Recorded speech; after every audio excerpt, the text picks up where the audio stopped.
Hello everyone. Welcome back to Learn Now, your learning partner. Today we are going to learn SQL joins, understanding types and purpose.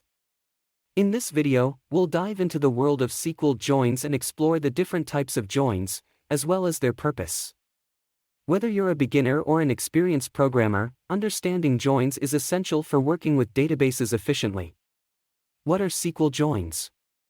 In SQL, joins allow us to combine rows from two or more tables based on a related column between them. By doing so, we can retrieve the data we need in a single query, instead of running multiple queries or manually merging data.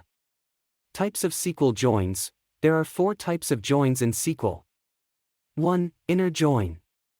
2. Left join. 3. Right join. 4. Full outer join. Purpose of SQL joins. The purpose of SQL joins is to combine data from multiple tables and retrieve the data we need in a single query. Joins help us avoid duplicating data, reduce query time, and make it easier to perform complex data analysis and reporting. That's all for today. In this video, we've covered the basics of SQL joins, their different types and their purpose. In our next video we will come in details of joins with examples. As you work with databases, you'll likely find yourself using joins frequently. Understanding how to use them effectively will help you work more efficiently and get the most out of your data. Thanks for watching. I'll see you again in next video. Do subscribe to keep learning from Learn Now.